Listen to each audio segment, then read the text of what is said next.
Hello. Choose. All right, ready? 1, 2, 3. Welcome to another episode of Rivals on the Pitch.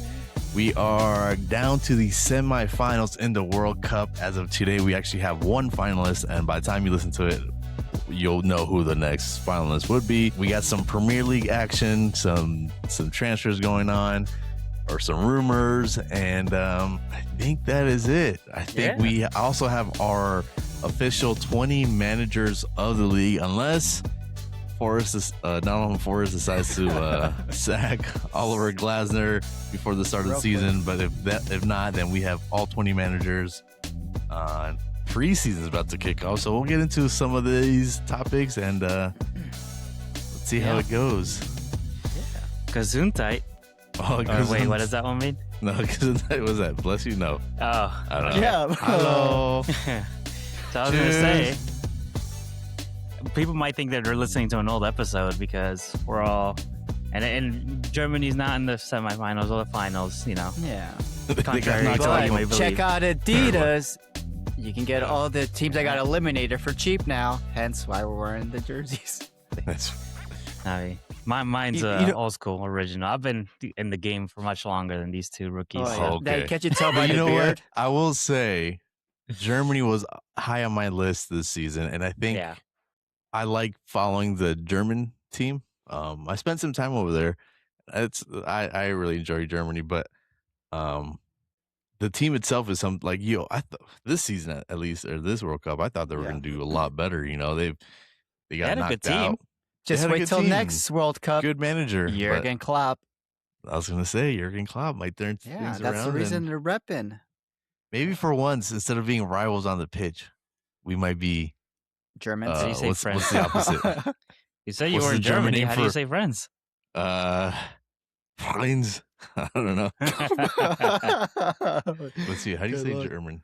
How do you say German and friends? What the heck's going on? And I just typed Germany and friends. Wow. All right. Well, yeah. So we did have the first semifinal today, but we have to go back, right? How back? We have to go back. We have to look at the quarterfinals because there's some pretty good games. What is it? Freunde. Oh, okay. Freunde. I feel like I could have made that up. Me too. And it feel like you might be making it up. But yeah, so we had some quarterfinals that we need to look with the magnifying glass. Address. Pretend you're a referee that you've been paid for, and you have to find a way to annul a goal. According to somebody in the comments, well, technically they watched the whole game and they just don't show us all of it. Okay, well, transparency is key. Listen, I'm going to make a reel, and I'm going to tag some guy that made a comment. Oh, you get that muscle milk ready, too. Yeah, muscle milk. He's getting ready. He knows he's going to get some backlash after it. He's got to defend himself. Because there was a reel on our YouTube, follows on YouTube, where we complained about the game against Egypt, Argentina's game against Egypt, and how they would I said they were looking at everything like under a magnifying glass when it came to favoring Argentina. And whether you believe that they are being favored or not, it's happened. You know what I mean? Yeah. Whether it was intentional or not, whether it was, paired, it kind of happened. I mean, the goal that was annulled was probably goal of the season. Yeah. Aside from maybe the Cape Verde the goal one? from Cabo Verde, yeah. So Egypt go from one corner all the way to the other side, and then you've got like over 30 seconds where they go back and find a little step on a toe. You know, when Messi should have been on a red card on the group stages, didn't receive anything. And they can look at, the disciplinary committee can look at and say, oh, Balogun's red card, we'll suspend it for a little bit because we're still looking into it, blah, blah, blah, blah, blah. But they can't, they can do whatever they want. So the reality is that, and I mentioned it before, and this is where I'm going to tag this guy, and I'm going to ask him for his address. The reality is that, yes, I'm sure that it, like I said, even if the foul on the Argentinian player at one side of the field, almost a minute before he just go on and score at the other end, was a foul. But why is this only happening during Argentina's games?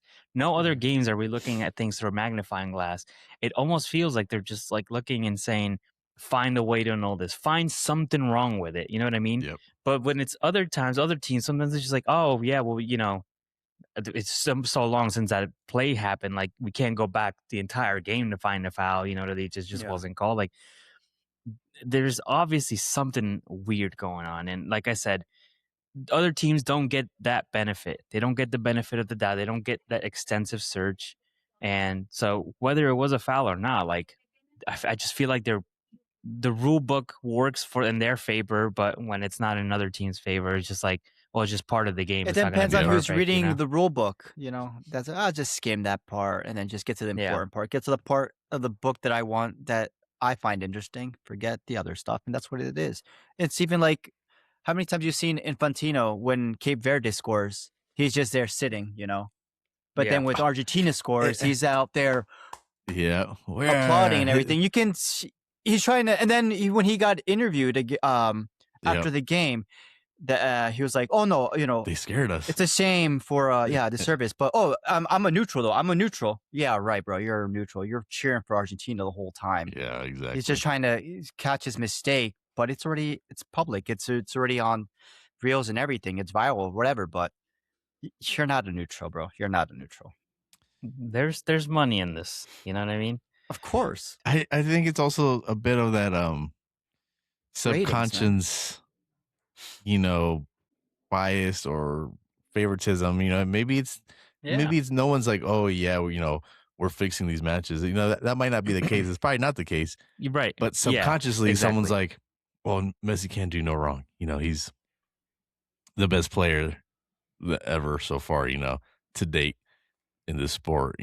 And I feel like that's what they see, and it's his last one. So maybe a ref is thinking, oh, this is his last. Imagine a ref, right?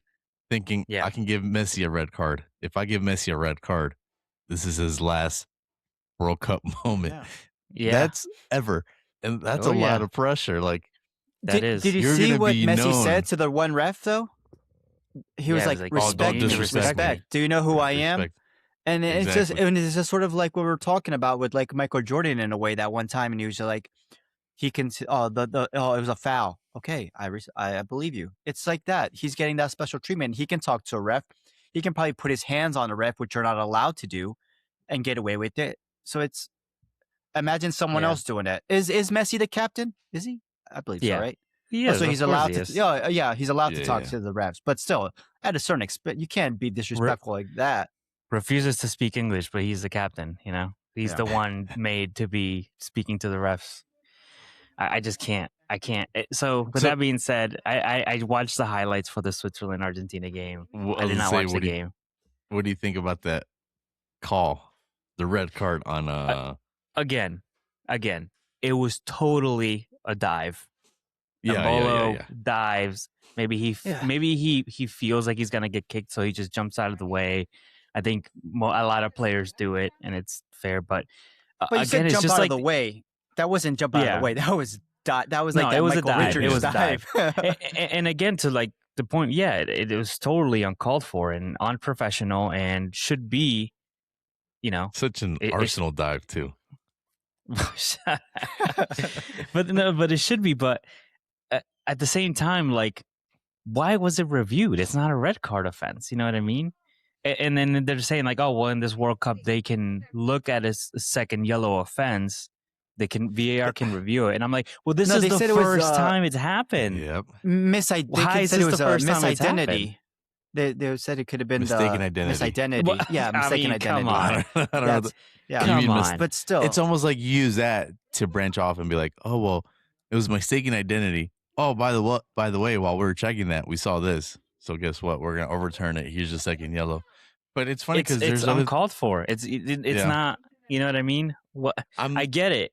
But there's rules, and then sometimes teams are affected by this. Like, oh, well, that should have been a second yellow, and they didn't get a kill. But we can't review it. And in here, they just reveal like nothing. You know what I mean? Oh, we're confusing people. Like, what?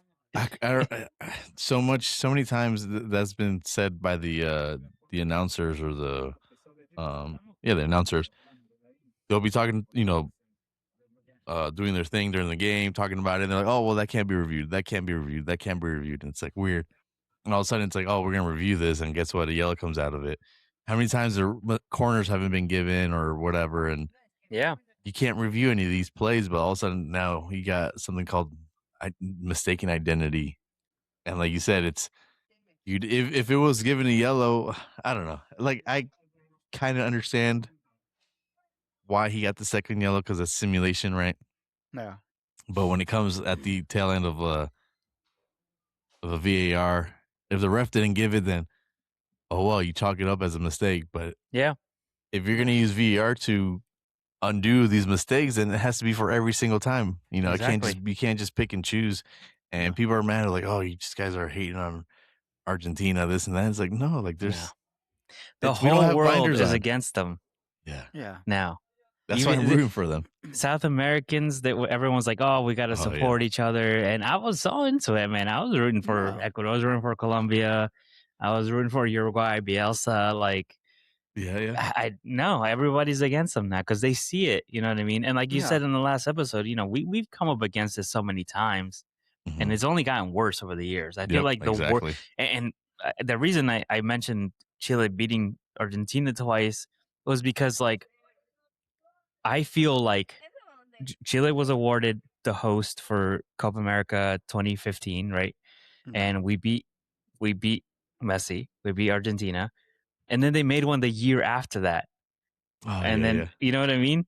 And then after that, it was like all these like competitions were just like repeating themselves. Like, how many times have there been competitions in the U.S. and like Argentina played most of their games in Miami, where Messi lives and where he plays all his games. Like, it's just like preference. They're doing all this stuff to get this guy to collect these accolades. You know what I mean?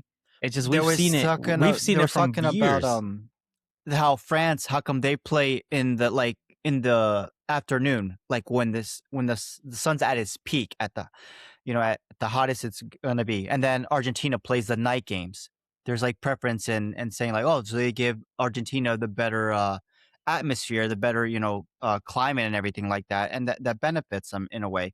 But that's when people start nitpicking everything like that. You see the scheduling, where they're playing. And then plus with the fact that you were talking about the cards and everything like that, the refs, of course. What else can you think of? And then, like I said, Infantino always bragging and celebrating. What you're setting it up, you're making it look like that on purpose. What else is it going to be? It's just too much that's piled up to be coincidence. You know what I mean? Exactly. Yeah. It's just too much, and it could happen once, and you could be like, "Oh, well, that's weird." But anything can happen. But if it happens over and over in every single game, and then you see, it's not enjoyable. So that's why I didn't watch it. Yeah. I didn't. Are you gonna watch the England Argentina game? That one I will, because I'm rooting for England. Because I'm rooting for Argentina, and let me tell you why. I rooted for Colombia. Can you kick people out of this?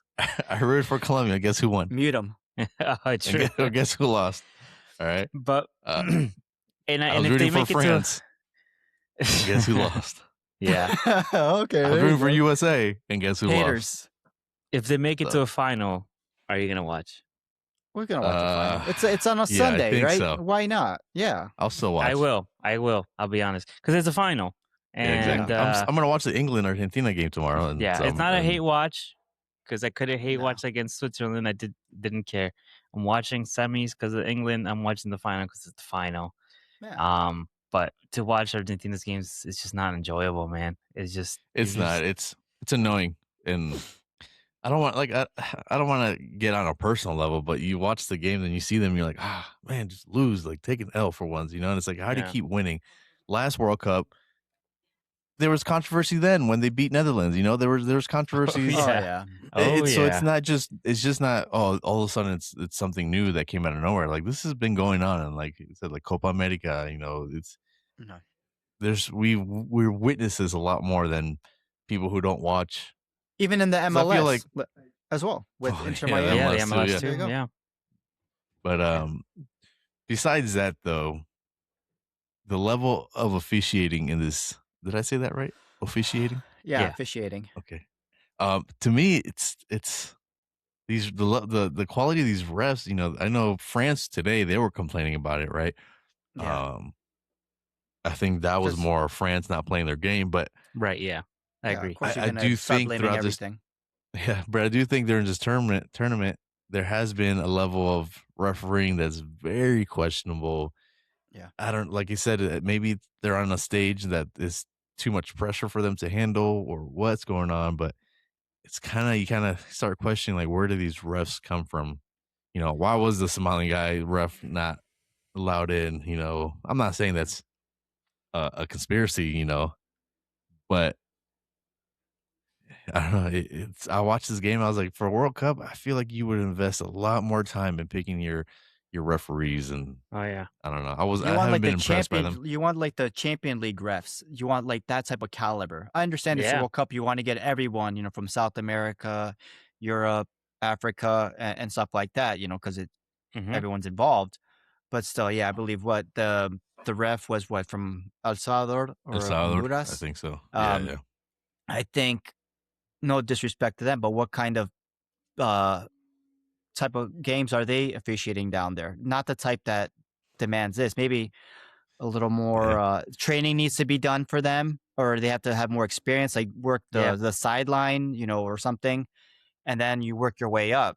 I think it was a big step for them. But I mean, but then again, you know, that's what's called the French manager was talking about. You know, like the ref was probably way out of his league in this game, but whatever. But then again, they lost, so of course they're gonna spit. You know, the causes on everyone else besides them. Yep. But yeah, all right. So, how about England, Norway? That was another one. That was a game. That was another one where another goal where the ball hit the camera. Yeah, and then went on and scored. It makes you think, like, why wasn't that reviewed?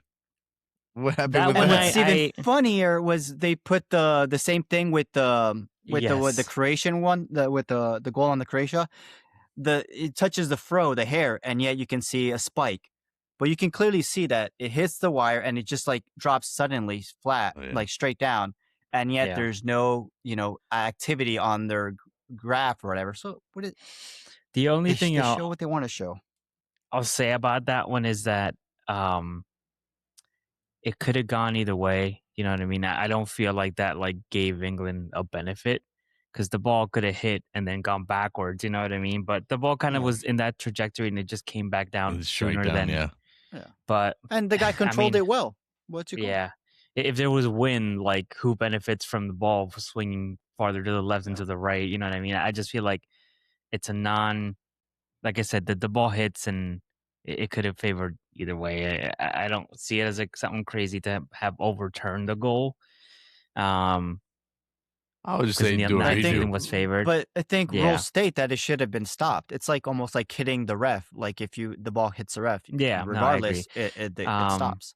I just don't think it was noticed because, like I said, it was coming up, it hits, then it kind of goes back down. So instead of doing that circular thing, it just kind of does more like a triangle. But, however, the goal that was called back for Norway, there was one that was called back, right? I'm trying to remember it.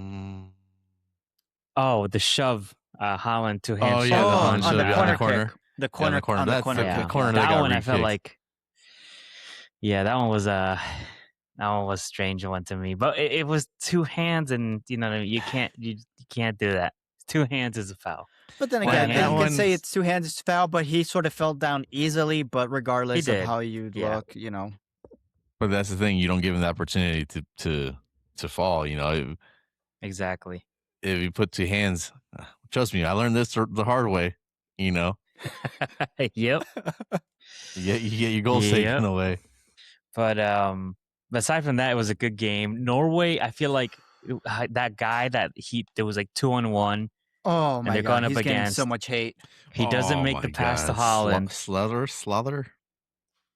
Yeah, if he makes that pass, Haaland buries that, and I think it goes into extra time. And I think Norway could have won. Could have been different. He though. looked Weren't so they up pissed. at that point? He should have been. Yeah, I think they were up. It was nothing to up. do. It's nothing to do with the fact that it's Haaland and you need to pass to him. Could have been anybody in that position. You make that pass. It's a one-on-one with the keeper. Yeah. Instead, he gets strapped back. He doesn't make up his mind. He holds on to the ball too long, and then 3 defenders are on him, and it becomes a nothing play. Yeah. I think anybody's in that spot, you pass that ball. I don't think it has anything to do with the fact that it's Haaland, and he's kind of like the that's a high of the percentage. team. That's a high percentage right there. That's what it is. But of course, Haaland is on fire. I would take him over Pickford on that play, anyways. But exactly, it's a missed opportunity. Again, I think if he passes the ball, Haaland scores it. I think it goes into extra time, and I think they could have done more damage in extra time. Yeah, it's unreal. It's unreal. But listen, how do you guys feel about this England team going up against Argentina now? Because that's the next final tomorrow. It's a handicap match.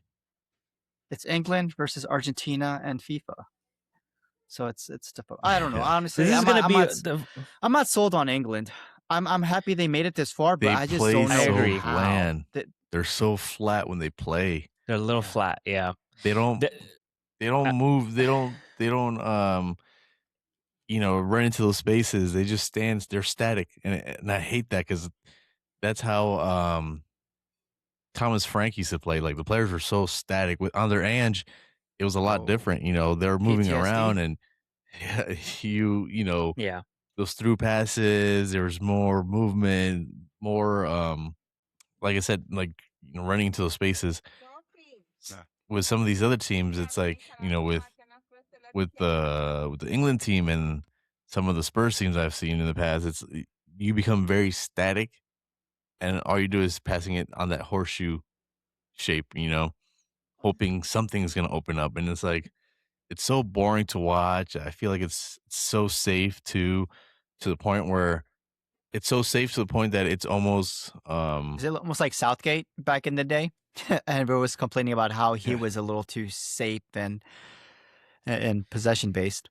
It's so safe that it's like a risk that you're taking, an unnecessary risk, Yeah, I mean, to be honest with you, I feel like this is a little bit of what Arsenal's season was this season that we just finished. Mm-hmm. I think the idea again was to take the openness out of the game, to not get caught out on counters and stuff like that. Wait till a team presses you, move the ball around quick enough that they can't keep up, and then space will open. I don't think any other team does it as better than Arsenal did it this season. And then prior to Arsenal, I think Manchester City was the best team at it. They played a little bit different this past season. That's the only reason I'm not saying that they're the best, but they were a little bit more vertical. They were just a lot more heading towards goal with the Doku and all the other Holland, etc. But sometimes it works, sometimes it doesn't. And when you're a team that dominates the game, that's why it counts to get those like corner goals and stuff like that, because you're not gonna get a lot of like counter chances. But it just seems like they're just like always in like second gear, and they can't get out of to the next one and like pick it up a notch. At the same time, this might be one of the first real tests for Argentina when it comes to quality. I think Switzerland was probably the best team that they've played so far. And even then, you have a captain who's Shaka, who's, experienced, but a little older. And, you don't have the Shaqiri and stuff like that. So I think this might be one of the bigger tests. And then, because, they've played what? They played Austria, Algeria, Jordan. Algeria, Egypt, Jordan. I mean, come on. And I get it. That doesn't tell you that they're being fed, that they're favorites. Look at that group, and then the bracket, whatever. I think it does matter to finish high in the qualifiers too, because that gives you a better seed. But still, the whole road was a kind of a joke to them. So we'll see if England can maybe take it up a notch from. I kind of hope that England win with a sketchy ass goal. Looks like it touches somebody's hand. A bad call, yeah. The hand of God again. A Messi own goal on Messi. Ooh. Yeah, something weird. I like. You think someone's offside, but for some technical reason it didn't count it. I hope it's something. I hope super Messi gets a free. Weird. I hope Messi gets a penalty kick and Pickford blocks it, and then they get the counterattack from that going, and then that's how they win it. Again, he's not even the best penalty taker. I will put Julian Alvarez as Argentina's penalty taker. Yeah, but it's goal tally. They want it. They got to give him his terrible record for penalties. Yeah, he's the one who's going to take every single one. He made history. He missed twice, 2 penalties this World Cup, or another record that he's breaking or making. But still, I would go with someone else. Let him do his thing on the field. Let him sit around, stand, do nothing, walk. But let someone with take the penalties. Let him. You got to do that transition. Messi's not going to be here the next World Cup. Start getting people implemented already in the next, in the next phase. Let him get going. Julian Alvarez should be the guy. I don't know. He might be. They'll freeze him. Yeah, right. He barely runs. If he hears that, Ronaldo's going to be frozen too. He's got to, he's got to get the rivalry going. Oh, he's already frozen. Yeah. Listen, Messi's going to be here next World Cup. I promise you. Because otherwise, if he's not there, how is he going to win that Ballon d'Or in 2030? I mean, Mbappe's already going to break his record, so he's like, I got to hold that off a little more. So I got to. Seriously, how's he going to win the 2030 Ballon d'Or if he's not the World Cup? He's going to be there. Believe it. He'll still get it. He'll still get it. Yeah. They'll make it an exception. First coach to ever win it. What's that word? I can never pronounce it. Posthumously? Harmoniously? I don't read. So. Me neither. But it's like soldiers get medals after they pass away. They'll get it posthumously. Okay. Yeah. What is that the word? I might have butchered it. I butcher all the words. Postpartum. That's something else, then. That's I think. That's what I'm thinking. That's when you give birth. After you give birth. That's why I don't read too. Okay. Look at the pamphlets. Posthumously. Look at this. Look at the Messi's gonna win it. You know. But what's a dictionary? If London, Jesus, I can't talk today. If England advanced to the finals, we're looking at a Spain, France. Golly, Spain, England. Edit it out. Edit this out. Just mute them. England final. Yeah. That's a hard one. Who do you think takes that? Because that's a rematch of the 24 Euros, which wasn't bad. That was actually a good final. For some reason, I thought it was the Nations Cup or Nations. UEFA Nations, whatever. Yeah, but I guess it turned out it was the Euros. So that'll be a rematch of that. I really was expecting France to advance. It's kind of how you were mentioning before. Everybody was, but yeah, me too. They had that style of football where it was very attacking, very forward, same as Morocco. They had the same style. Morocco was beating a lot of teams. I thought. Once they beat who was that team that they knocked out? It was Netherlands, wasn't it? Yeah, Netherlands, right? Yeah. It was the Netherlands. Yeah. I was like, wow, okay, these guys are here to compete. And it's same thing. They're very aggressive, attacking wise.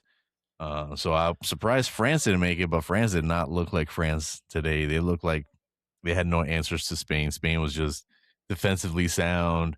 I think it was Thierry Henry who summarized it pretty well. Was basically saying that Spain isn't going to give you the ball. Like if you need to go out there and get the ball from them, if you want a chance to have some possession, and they didn't. It's almost like they were trying to rely on one little defensive move or one slip up of Spain so that they can go ahead and hit them on the counter, or it's like they were ready to attack, but nobody was ready to defend, and that kind of thing. That's what kind of shot them in the foot today. But they kind of fell asleep on that Pedro Porro goal. Oh yeah, it did. That's Pedro Porro. Forgot about him. I've been telling y'all, don't forget about Pedro. Who's that? Best right back in the league. Because he's got good defenders in the national team, though. Because he doesn't defend that well. Come on. I bet you when he saw that Trossard to Besiktas announcement, he was like, oh, "I'll stay at Tottenham. It's fine. I'll stay." Yeah, right. He's like, "Dang, you guys won't be another easy 3 points." So how do you feel? I need to ask because I know we're gonna get to transfer soon. How do you feel that Cucurella is going around Madrid, but Pedro Porro wasn't good enough to get picked up? he was It was rumored. He was rumored. Okay, so Real Madrid could go after anybody. They wanted Cucurella. Yeah, but they didn't go after because he was on their list, and then I think we beat him to a contract extension because we signed him to a contract extension. So very early on. Mistake. And I think that's what helped us because that's when shortly after that's when they signed the guy from Dumfries. They signed Dumfries at the right back position and then Cucurella. Yeah. No, he was like 20. But I think I just think Pedro was too expensive, world class. He's a World Cup finalist right now, so it's not cheap. Yeah. All right, that's fair. But so it's Mikel Marino. Who? It's all right. But I was gonna say, so if it's France, oh, Jesus, if it's Spain, England final, who do you think? Do you think it's better? Yeah, I like that one. I feel like Spain had the better, and I mentioned to you, they have good chemistry. Their team is good, and Rodri's playing some of the best football he's played, since he got injured. I had Spain not making it this far, honestly, because seeing their group stage, I was kind of like, when they and the fact that Yamal hasn't actually lived up to like the hype in a way. He's not. He didn't do the exact same thing that he did in the Euros. Comparing to what Mbappe, Doué, Barcola, Harry Kane, Messi, every marquee name has actually been showing up, except for him. He hasn't shown up at all. But that's why I'm surprised. Actually, I thought France was going to win because you got all of those players, Olise, Mbappe. They're all putting up numbers, and Yamal is quiet. But whatever. Yeah. Like I think you guys mentioned, it's the chemistry that they have. Yeah. And that's what works. But would love England to win it so that it can be going home. But I just think it's going to be Spain, man. You say like it's going to your home. Home away from home. Maybe. Home away from home. That's true. Yeah, you're right. You're right. But it's coming home. But yeah, I think it might be Spain. Yeah, I mean, sometimes it's just that the threat that he brings. He doesn't have to score, but if you get two defenders on him every single time he's on the wing, opens it up for everything else. And we've seen this guy, or Sayabal, I think is his name, striker. He came in from Real Sociedad. A lot of people underestimate him because he's the only one that's not like a Real Madrid, PSG, Barcelona player. He's from Real Sociedad, but Thierry Henry was saying on the broadcast today, but he may not be one of these top teams, but he's a striker and he's good. And look at the scores that look at the goals that he scored. He's scoring on teams like Barcelona and like Real Madrid and etc. So he might be another one to look out if you're looking for a striker. You know what I mean? I don't see Real Sociedad let him go for cheap after this World Cup that he's had. I know today's goal was a penalty, but he still seems to be pretty clinical. So we'll see where he goes. But so if it's England, Spain, who do you guys want to win and who do you think will win? I want England to win. I already said, but I think seeing Spain today, just the way they played. But I think defensively, though, it's going to be harder for Spain if that's what the matchup is, because I think England will come out more defensively sound than France, and then they have the possibility of that counter, especially with Bellingham in the middle. Yeah, Harry Kane, he's this is his last World Cup, the best striker in the world. So I think, yeah. What about Lewandowski? You get called out again. Yeah. I agree. But, I would want England to win it, but I just think,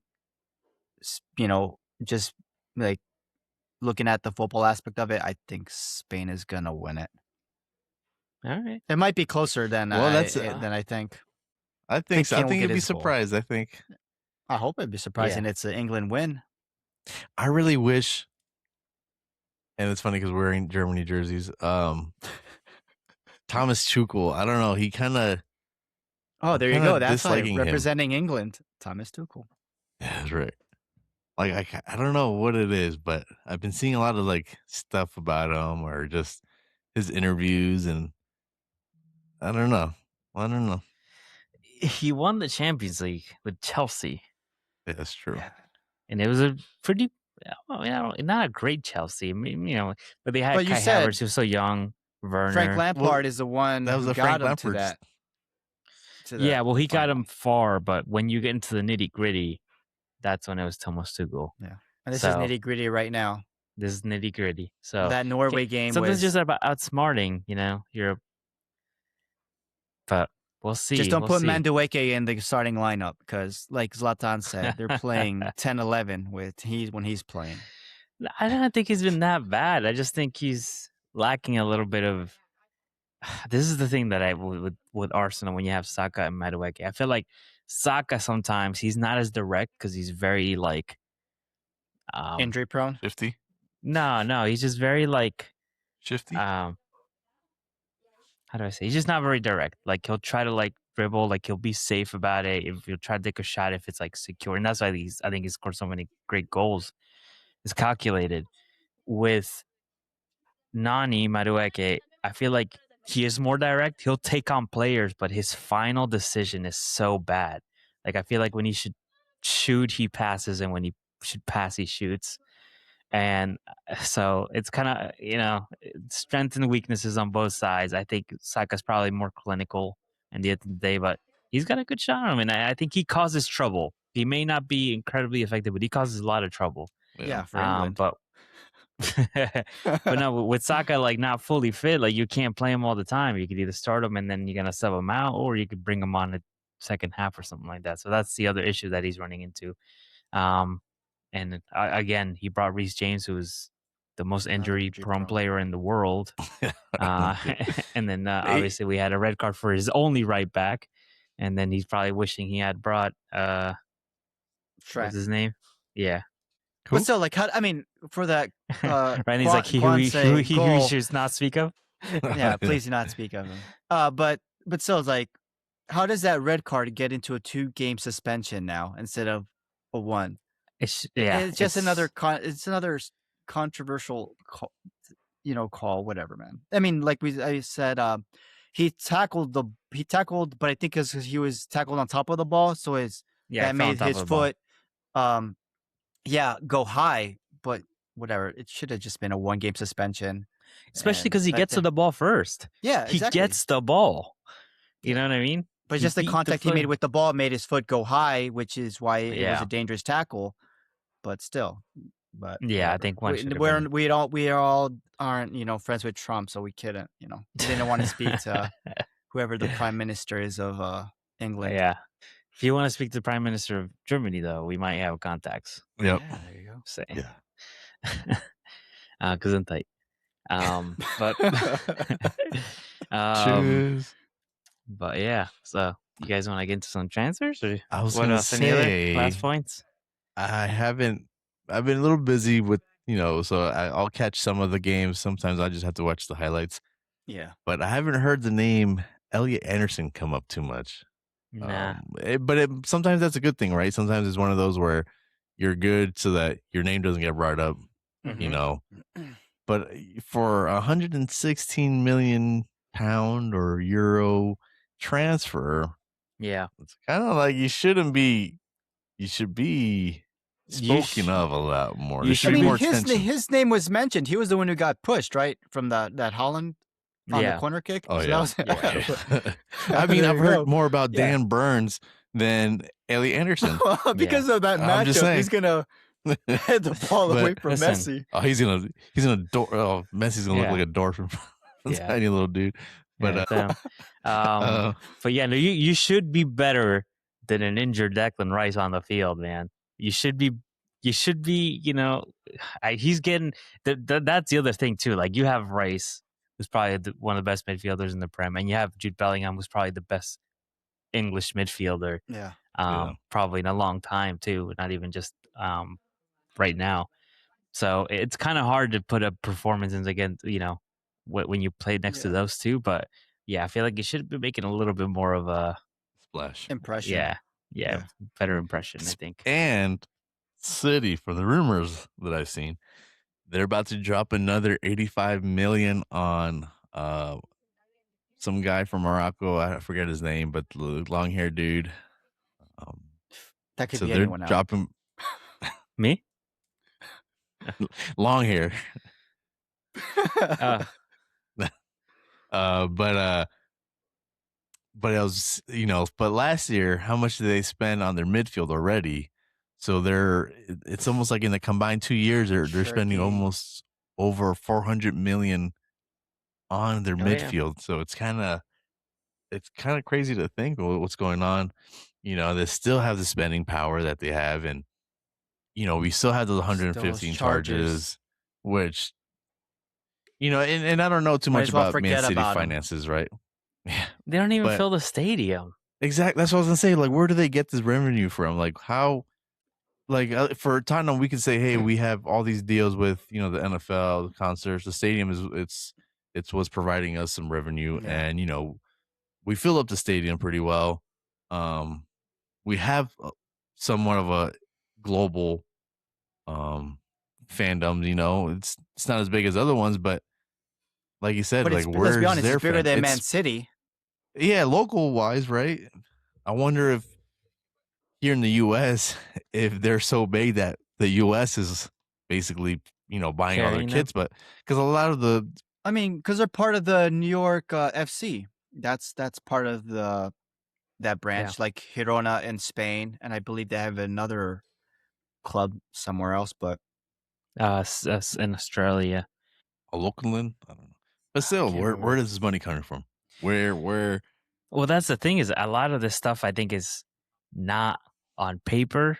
I've heard, that players sometimes will get like compensation owed to them on the secondary contract, and it'll come from a different company and stuff like that. So they're finding ways to do it. So it's like in Saudi, when I remember I saw this one video. They're like, the owner just comes and gives like Fabinho a Rolex. Oh, just because you had a great game, here you go, a Rolex. And it's Rolexes are big amounts. Oh, you know what? Here's a car now, because I believe that's what it is, like under the table type of perks. Exactly.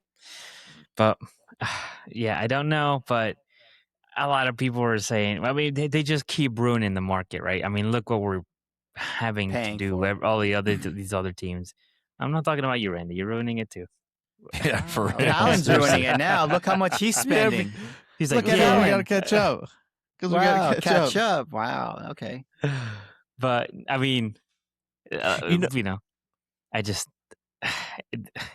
it's every time. You know what I mean? Like, it's even in the winter window, when it's supposed to be like, not panic buys, they're going and spending the type of money that one spends in the summer in the winter window. And I don't know why it would be any different, but for some reason, like, the math would just seem better if you were spending 200, right? And let's say you were getting 4 players or something.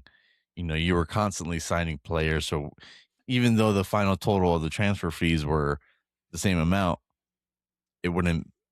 It, to me, is almost more. It's an easier pill to swallow when it's okay. Well, you're getting a new striker, you're getting a new goalie, you're getting this, you're getting a new left back, whatever, right? But when you drop 116 on a midfielder, like you said, that throws off the market, and then that becomes an issue where it's like, okay, well, now we're in for a midfielder, but because of the standards, the market that you set, now we have to come in and be competitive and match something similar. Like, okay, well, if Elliot Anderson is this much, then that means this is the gauge of how we're gonna. That's why Barcola is already being praised a little higher than Elliot.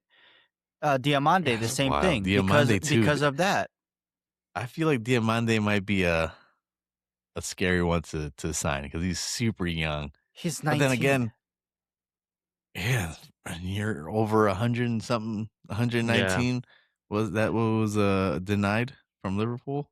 Wow. I think it was 115. I think we went for, but yeah, it's but that was the player that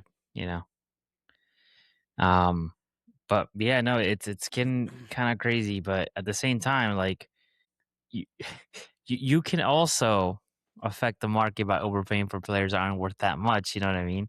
Yeah, I'm just because like now, like you got players, and not to call out Tottenham, but you're paying as much as you paid for like Fernandez, for example, a player that got relegated twice. I keep hearing this. So they're like, narrative. Oh, for Fernandez who got relegated twice is worth this much, then Bruno Guimaraes is worth at least triple that. You know what I mean? I don't want This guy got us to Champions League. That's what they'll say. You know what I mean?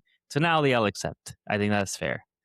I mean, I do think they're both overpriced, but I think we as a team, a club ourselves, we didn't have an option. We had to pay that price. But no, I get the because stance. Manchester United is going stance, for him. Yeah, so you have to separate yourself.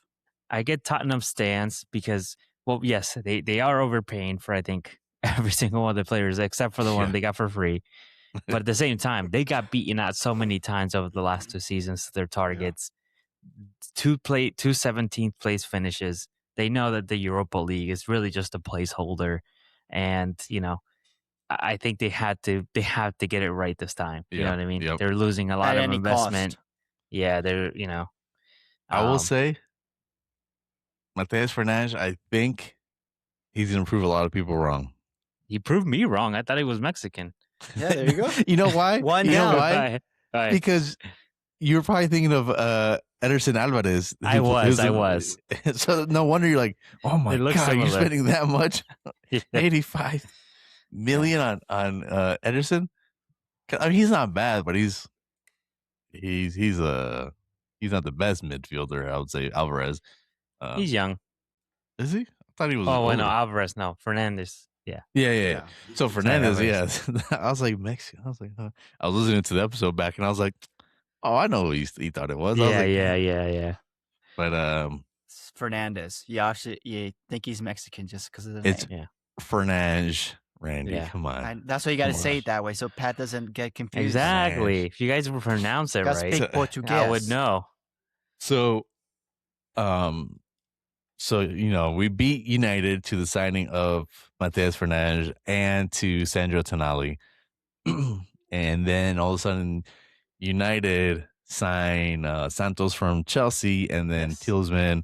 And then the signing of Ederson fell through. The deal's off, apparently. I don't know if something happened in the medical or I don't know what happened. But so now the United fans went from having a meltdown to being like, oh, my God, look at the deals we did. We got Tielemans and we got Santos for 85 million, and this is such a good deal. And I'm like, I get it, but to me, this is exactly what we did when we were trying to cope when we lost our targets, Yeah. And I think they would pan out to be good midfielders, right?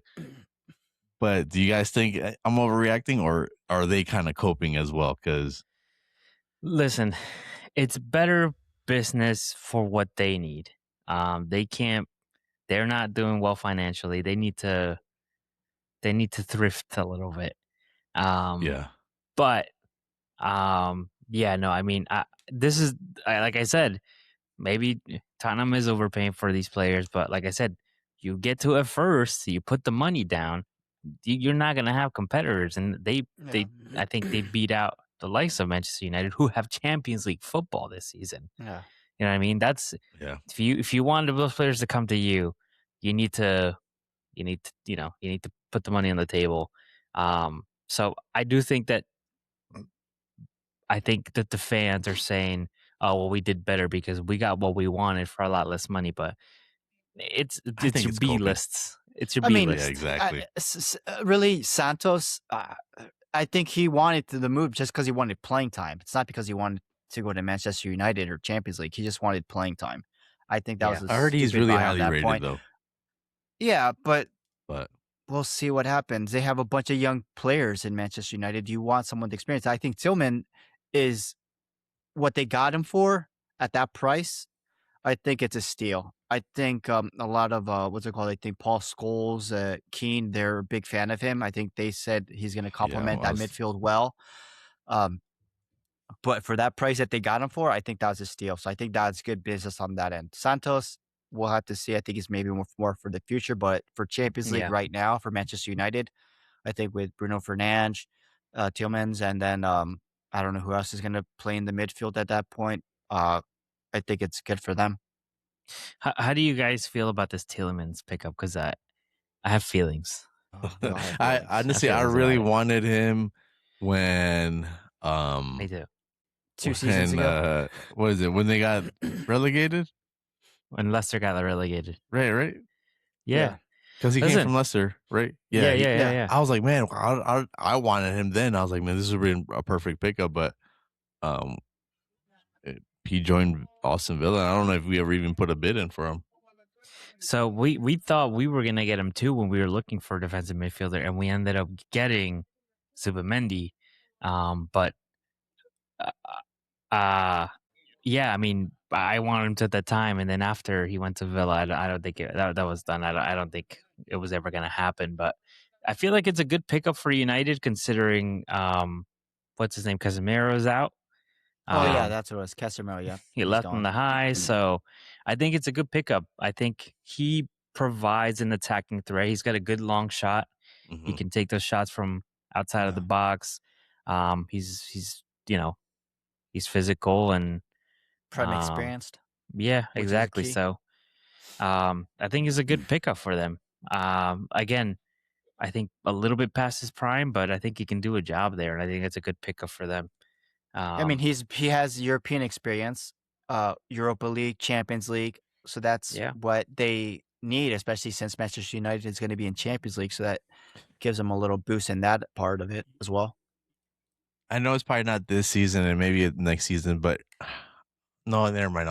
We were talking about Chelsea. We're like, who on that Chelsea squad could wear the captain's band? And then you think about Man United, especially with Casemiro leaving. I don't even know. Well, I guess you have Bruno Fernandes as the captain, but they're not going to change that. Yeah, never mind. But I think with United, I think he brings a little bit more leadership to that squad as well, because once you have, if you get rid of Bruno, who else do you have that can fill in that leadership Mason squad? Mount, maybe. But he's on the bench as well, yeah. Harry Maguire. He was. If he's playing, maybe it's Luke Shaw. But I heard he's gonna be out. I mean, I think it might be his last season. But I mean, on the field itself, I mean, Luke Shaw, I think he played like the whole season because he only played like 40 games. But but I feel like he could be someone who could be in that leadership group. Exactly. No, I agree. But yeah, no, I think big name paired with Bruno's gonna be good. Yeah, no, they don't. They need the leadership. But I just don't see Bruno being able to uphold those captain responsibilities. I just don't see him doing that. No, I'm saying I think he'll complement Bruno. Like in that midfield. No, he would. I think he alleviates a lot of what Bruno has to do, and I think you could probably start seeing a lot more goals from him. Yeah, you do your thing up there. I'll do it. My thing back here. Oh yeah, true. But on the note of midfielders, I know Arsenal submitted a second bid for Bruno Guimaraes. First one was at 60 mil, which I think is fair but bare. Second one was submitted for 65. But they value the player at somewhere around like 100 100. Yeah, 100. So I think there might be a third bid, and I think it's gonna be a yes or a no. I think Newcastle are expecting somewhere around 90. I feel like we're probably gonna offer somewhere around 80, which is absurd. But this is what City and Tottenham are doing to the league. You know what I mean? Like they just. I don't think so either. I don't think it's fully that, right? First of all, hey, I don't know how your camera is set up, but hey, blame this guy. Yeah, he's playing it himself. Remember, you're in the middle of it, so you gotta do this thing. Play both. Why not? I think it's also they want to build around Bruno. I feel like all the other places, the players that they had were pieces that they can make money off of.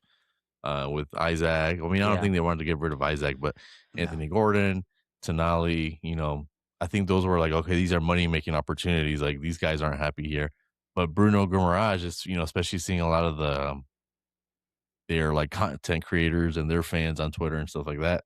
Yeah. He's like the heart and soul of that team, Yeah. And I feel like they feel the same way, and they're like, well, this guy is, because a lot of people rate Bruno Gio over Tonali, and I could see that, So I feel like they don't want to lose that piece. And he's like, this is still our center block that we can build off of. We have all these young kids coming in. Like, he can be that leadership, because if he goes, that team is. They lose their. They're like you're like a selling spot. Team. Then you're a team that just sells, and they don't want to be that type of team. So, but I think Bruno even said, "Look, I'm not going to do the Isaac route. If you guys accept the bid, great. And if not, guess what? I'll fulfill my contract, and I'll stay, and I'll be on my best behavior. I'll give you 110%, which is great to hear. So, I mean, I guess it all depends on that last bid. Leave. Yeah, he wants to leave, but he's going to respect the contract. He's like, if you guys accept the bid, great. And if not, guess what? I'm still going to be in Newcastle. I'm still going to give you my all. I'm not going to, do the Isaac route and do quit going to training and, go on strike. I'm gonna play and fulfill my contract. He says so. What? 2 years left on his contract. I don't know. They're making it hard because when you have 1 year left on your contract, I feel like the next season you're not gonna get 60 mil. You'll get 40. But then depends what his contract extension is gonna be. So do we think if they lose Bruno Guimaraes, they already lost Tonali, Bruno Guimaraes. That probably leads to Eddie Howe leaving at the end of the season. Anthony Gordon. They lost Anthony Gordon. What if Voltemata leaves? He wants to leave. Let's say Wisa stays but gets an injury. Alanga, I don't know. One of them two, I feel like none of them are going to be. Someone's going to get and let's be honest, Newcastle submits bids, and guess what? They get hijacked. It's not looking good. Gone. It's not looking good for Newcastle. You can't attract players. They could be in a position where they're, because we talked about this. Like they were just a couple points above Tottenham, so they could have just been in roles reversed. And if this does happen, they could be in Tottenham's position last season, fighting for survival. They were in 12th place, right? Which sounds okay, cool. But for a while they were. Yeah, but we were in 17th place, right? They were in 12th place with 49 points. We were in 17th place with 41 points. That's an 8-point gap. That's not that high, And 6 of those points they were from you, probably. Yeah, probably. I think 4 of them were. Gave so like, okay, so now you don't have these players that made those impacts. Guess what? You could see yourself falling, and I think I forgot it was Jordy Josh. I don't know. He's a Newcastle guy. He was talking about it, and I like your Liverpool accent when you did. Is it? Oh, that was more Scouts. Yeah. Oh, really? I don't know how to do. What are you laughing for? Why are you laughing? Oh. I'm being serious. He was talking about. He's like, we can be facing relegation. I'm like, oh, you're signing these young guys, and it's fun to sign those young players because you're seeing the development. You're seeing this new high energy player, because that's how it kind of was with Lucas Bergvall. That one season we had him 2 years ago, but they can't carry a team. No, they can't play every game. They can't play every 90 minutes. You need experience. So, exactly. So if Bruno goes, that's gonna. And listen, with Arsenal, I know that our director was looking at getting both Tonali and Bruno Guimaraes, because the idea was too much. We're probably gonna get rid of Nordgaard. Yeah. Yeah, he's probably. I think he was only one year anyway. We couldn't count on him that much for the cups we did, but so we're probably gonna get rid of him. I think the idea was Tonali and Zubimendi, and then we have Rice and Bruno Guimaraes, and then now you have 4 players that you can really rotate, and you don't really lose quality. So now we saw today Saliba got injured, but he's been carrying an injury before he went to the World Cup, and I think he chose to go to the World Cup, and he's saying like this could be the chance we win it, and they got to the semis. I mean, fair enough. same thing with Rice and Saka. They're both carrying injuries, and from what it's been hearing around is that Arsenal's already planning on not counting on them until the first international break, which is probably about 3 weeks into the season. Yeah. Give them the proper rest they need. So even if they touch grass by the time that first international breaks, I don't see them starting probably for the first quarter of the season. So I know that Arsenal's preparing to match the quality with players, which is why I think Bruno Guimaraes has to be the player to replace Rice. If we're gonna get a winger, it has to be like a Barcola or Rogers type player. And for center backs, I think Saliba. We're looking at Lacroix from I thought he was going to Crystal Chelsea. Palace. Yeah, I don't know. I heard Manchester United maybe too, but we'll see. We'll see. But I heard there's just an option. So you just want to hog everybody. And you want to have those guys on the bench with that type of wage. And they're gonna play.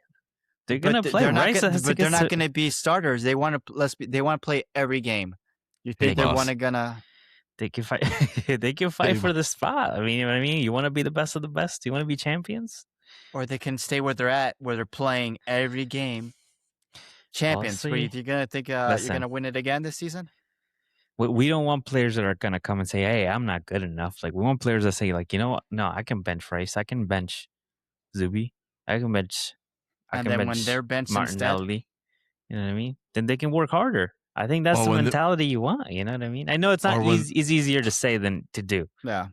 But, I mean... They'll push him down the stairs. Oh, he's injured. Guess what? I feel like that creates a lot of... That can create a lot of drama. Yeah. As in players being like, well, why are you finding my replacement? And it's like, no, you're battling for it. And you're like, why? I didn't earn this, like I'm your star boy, aren't I? I think in reality the only spot that's safe in this Arsenal team is Raya, goalkeeper. Yeah. How did he do in the World Cup? Oh yeah, he's not oh, that's weird.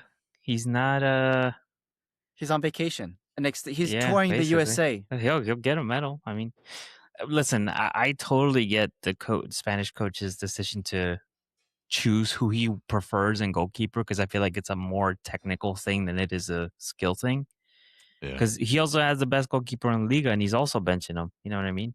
He just likes the goalkeeper that he has, and that's fine. Hey, some people are saying that it's because, some people are saying that because like they're like, oh, if we say that the best goalkeeper for Spain doesn't play in Spain, then we're saying that La Liga is not that good. So we have to choose a. I can see that. Yeah. I mean, he did make that comment. He's like, no one in Spain says David Raya. Well, yeah, they whatever. But yeah, it's because if they would pick that, then it just contradicts what he's saying. They need to have a Spanish goalkeepers playing in the Liga. Exactly. But who knows? At the end of the day, dude, I don't care. Like, he's not gonna get injured sitting on the bench. So he's still gonna get a medal if they win it. That's true. Easy money. I'm not gonna complain about that. Or maybe the guy's like, you know what? This guy's more of a shot stopper.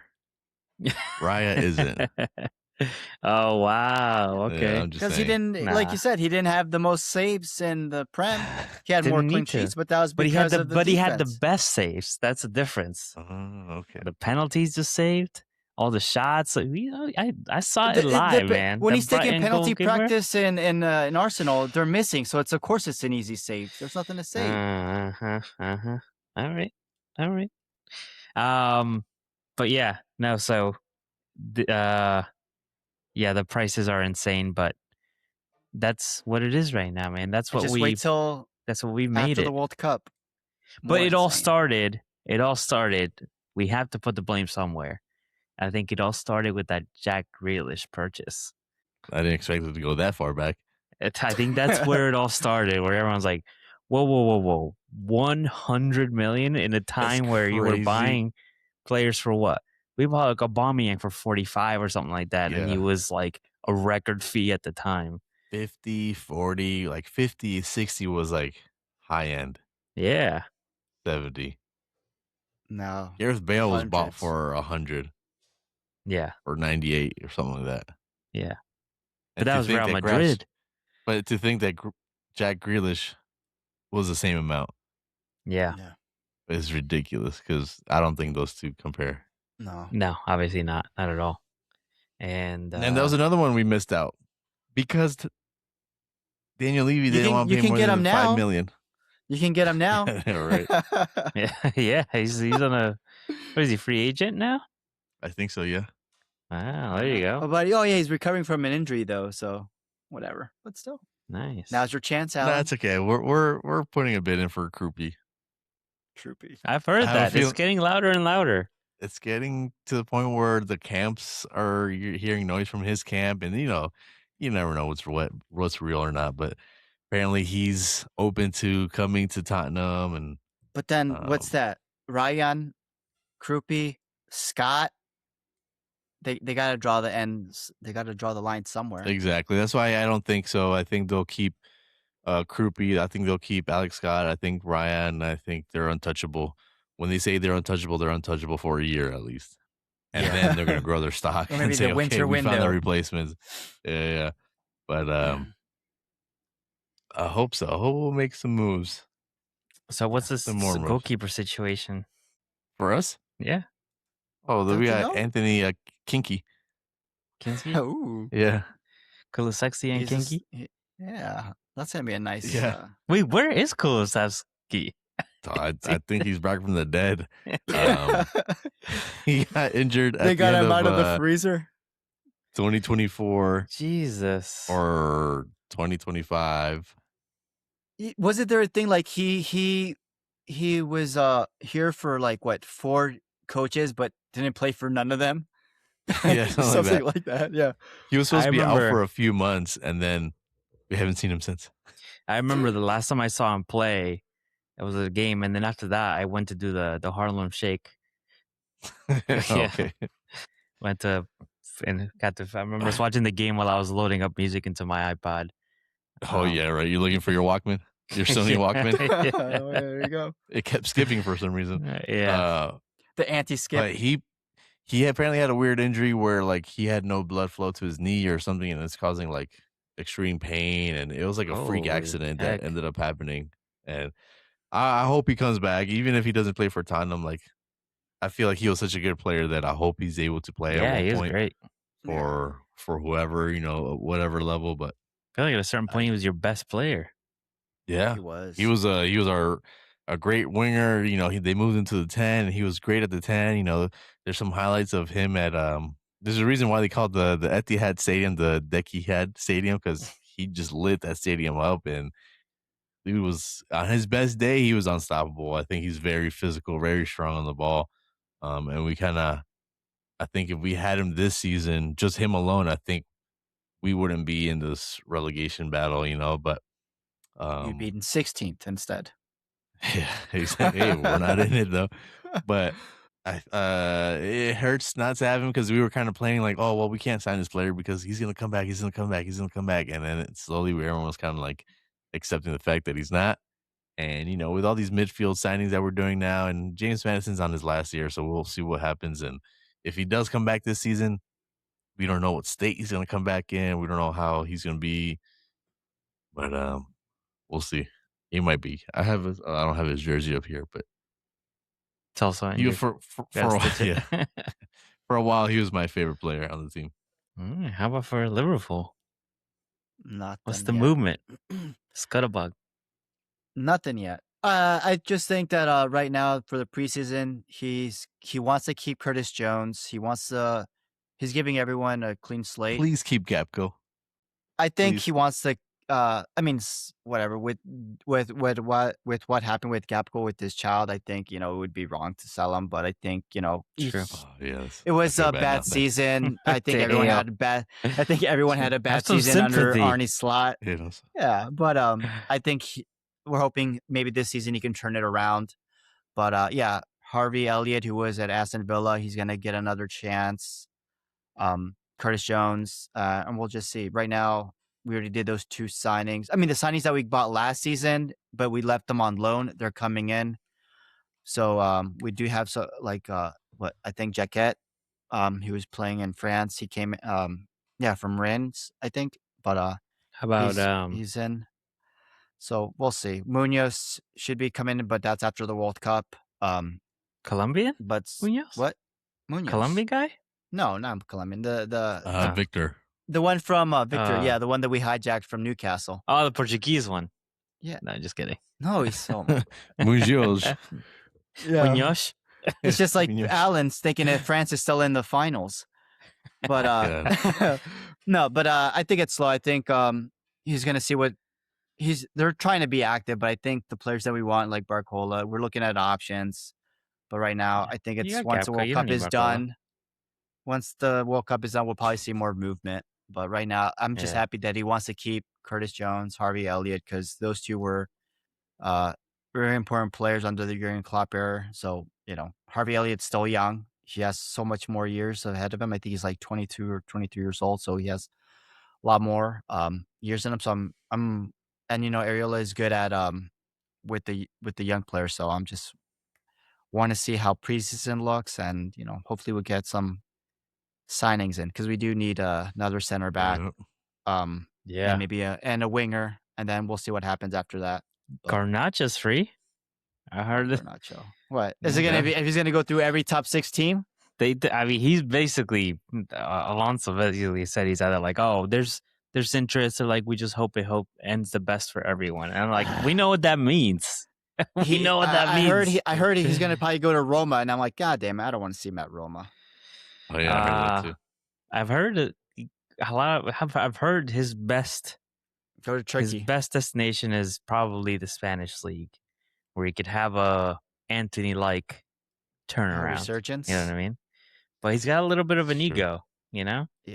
He's from the school of Ronaldo, so. Oh my! And he's Argentinian. And he's Argentinian. So bad. Yeah. Villa, hands are tied. Villa, they don't got no. They can't. I think they can't buy. They can't. So it's funny because they're complaining about other teams being like, "Oh, you guys, I can't believe you guys can afford this," or the Big Six cartel or mafia, whatever they want to call it. And then you look at it and you're like, dude, blame your club the way it's run. You pay outrageous wages for, all you do is loan players because you can't buy players. They leave at the end of the season. It's the way the finances are run at the club. It's not our fault. Like, no. Now they're opening more stuff. I guess they're doing some renovations at the stadium to kind of increase revenue, and they're putting like pubs on, or building pubs, or I don't know what it is that they're doing there. But what was that, a dry stadium? You're not allowed to drink? No, I think they're just trying to capitalize on, like, instead of going down to the pub down the road. They need more meat pies. That's what they need. But it's like, you're not a small club. Yeah. People know Aston Villa around, globally. Champions League Tom Hanks knows them. He's a fan of them. Yeah. So it's like, what? But apparently it's our fault, that they're in the situation that they're in. Yeah, I know. It's just sell us Morgan Rogers. How much you want from him? We'll write you a check. Don't worry. Nah, he wants to win things. But yeah. Uh-huh. So I guess the next time we meet, we'll have a World Cup champion. Yeah. Really? Yeah. It's the last game Sunday. Oh, that's right. This Sunday.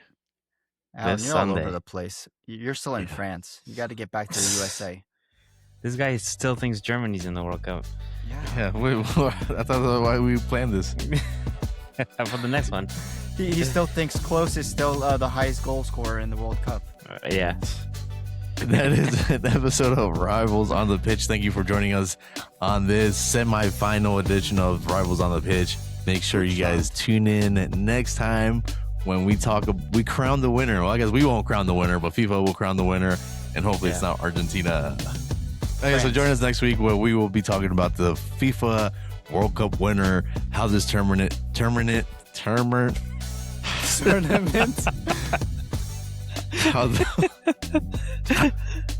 You good? How this World Cup turned out, the highs, the lows. We'll go over some more transfers, and then we should be reaching the preseason friendlies matches for our clubs. I think we've already started some training, so we'll get into that, any transfer news, and that's it. That's all I got. That's it. Make sure you hit that like, subscribe on the Instagram, TikTok, YouTube, Apple, Spotify, wherever you listen to this. And tell a friend. See ya. Deuces. Go.